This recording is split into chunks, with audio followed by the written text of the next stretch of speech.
otya gwe wenna yeekuumira kusenga 5256 nkwaniriza ati nate olunaku olwaleero era tugenda kutunuulira gwe omusajja anoonya omukazi atakalira. Atakalira ntegeeza atya? Nti omukyala atakala nga muli mu nsonga z'okwegatta, omukyala atakaliza nsolo ze yafaanana atya, oba osobola otya okumufuna? Ebiseera ebisinga bwe mba nsomesa ku nsonga z'okwegatta, ensonga z'amazzi, nina ebintu bye mpinpointingako oba bye ntunuulira.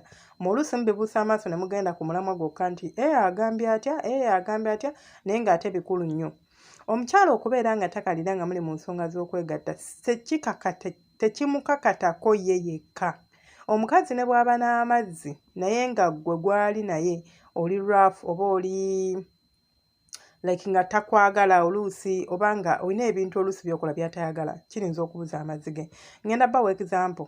Njagala mukkirize mugaane omusajja yali atabaddeko bye njogera obimanyi nti omukazi omukiga oba abakazi abakiga be bamu ku bakazi abakyasinza okuvaamu amazzi. Kati no mwaki generalize nga namugamba yes aba western abasinga but si bonna. Oluusi abamu mugenda ne mwagala n'abanyankole ne mubasanga nti bagenda ne muyomba. Waliwo abafuna n'abanyarwanda ne mubasanga tagalina n'oyomba.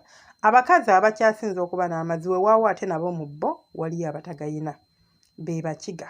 Abakiga babeera n'amazzi abo boolaba.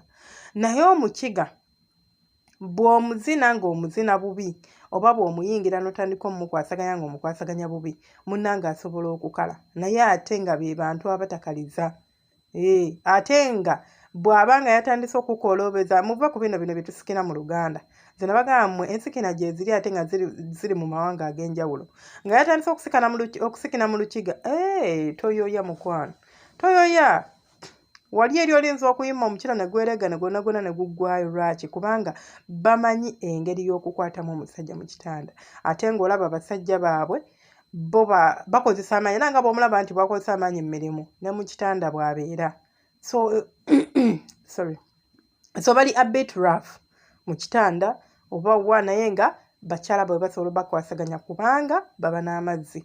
Ebiseera ebisinga oba oyagala okwekuumiramu amazzi gw'omukyala olina ebintu by'otalina kubeera nga weerekereza.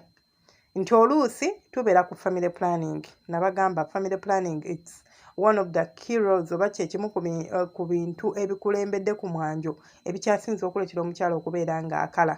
Family planning emanipulatinga hormones zo n'obeera nga tokyali ku hormones eziri ku alaali oba eziri ku nnomo nga bwe zandibadde. Nga bwe zandibadde. Kati ne weesanga nga okosebwa mu mbeera eyo. Ne weesanga nga okosebwa mu mbeera eyo nti omukyala yandibadde n'amazzi ne weesanga nga tobeera n'amazzi lwakubeera nti oli ku family planning. Ng'omusajja anoonya omukyala atakaliza mazzi olina okukimanya nti ggwe ng'omusajja olina ebintu by'osaanye okubeera ng'okola ki ng'okwasaganya nga muli mu nsonga z'okwegatta. Ekyokuzuula munno oba ekyokumanya munno ekyo nkisimbako nnyo essira era ndikibasomesa lubeerera ndikibagamba lubeerera kijja kukuyambako okumutegeera. Waliwo abakyala nga tebaagala bantu bali rough oba bantu bakola like okwezina okwo okw'amaanyi nga tebabyagala. Naye bw'omuleetako amaanyi oba ogenda mukaza.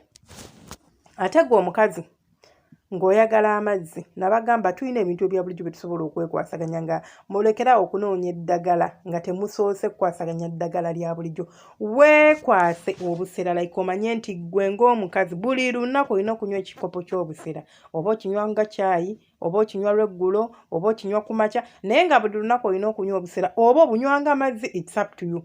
Bubeera at least mu diet eyo nga mwebuli. Obusera bulina ekiriisa eky'amaanyi kye bwongera ku mubiri gwo ng'omuntu. Ekyokubiri lekeraawo okulowooza nti ebinyeebwa bya basajja bokka. Ebinyeebwa bireetera ddala amazzi mu bakyala.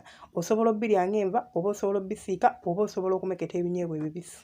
Bikolera ddala omugaso gw'amaanyi. Bireetera ddala obwagazi mu bakazi. Ate nabagamba buli bw'obeera ng'olina obwagazi tosobola kubeera nga tolina mazzi. Omukyala atalina bwagazi talina mazzi. Ate era omukyala alina obwagazi alina amazzi. Ebintu ebyo bitambula bibiri bwe biti. Okumala bitambula bibiri, omukyala bw'obeera ng'oli mu ovulation period obeera n'obwagazi. oba n'apatayiti libido yeba waggulu era mu budde obwo ke kaseera akakyasinza omukyala okubeera ng'otoba nti yonna eba etobye lwaki kubanga oba n'obwagazi kakati oba tolina bwagazi sosuubira kubeera ng'ofuna amazzi agatakala so gwe omusajja anoonya omukazi atakala mazzi mulekerawo okugenda okunoonya abanyarwanda abakiga weefunire omukiga omucuge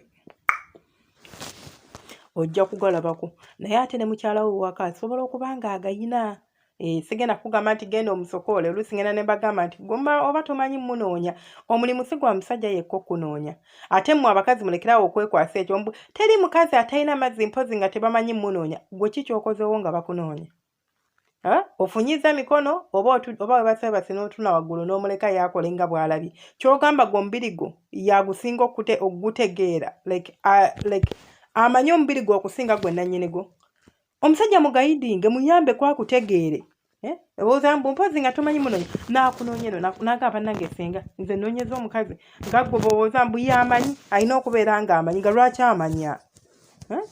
lwaki amanya talina kubeera ng'amanyi gwalina okumugayidinga gwalina okumulaga ekituufu n'omugamba nti njagala kwata wano kwata wali kwata wano kano kasayiro kankolera kano tekankolera gira bwoti gira bwoti gira bwoti awo omusajja ojja kubeera omufunye era nga ajja kubeeramu weemanyiza okulya ebinyeebwa nga tebiva mu dayati yo obusera amazzi gano aga bulijjo oba si kyo weemanyiza okunywa amazzi agabuguma ekiro ng'ogenda kwebaka ayina nti oluusi gagenda kuleetera okubeera ng'ozukka okufuka teri muntu abyagala ebyo nange sibyagala naye bw'oba weetereza ng'omuntu ate ago amazzi simanyi na lwaki temuganywa omanyi nti gano amazzi gano plain water gakuyambako n'okujjanjaba infection nze bannange sibatiiririra oba sibagamba mbu kubanga ndisenga oba mbu kubanga mbuki nze bukyambaawo sijjanjabangako infection ntya katonda sityamu nti ngenze mudwere okunzijanjaba infection nga njijjeewo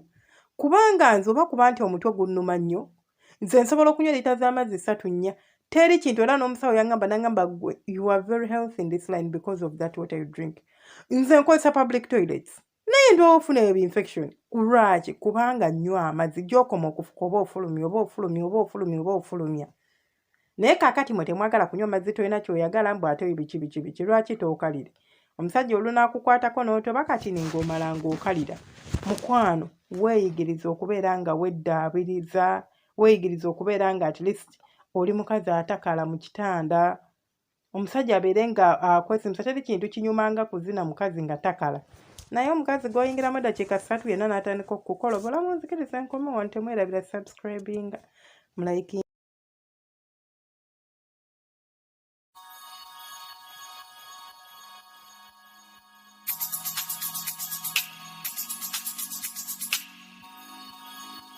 yeah.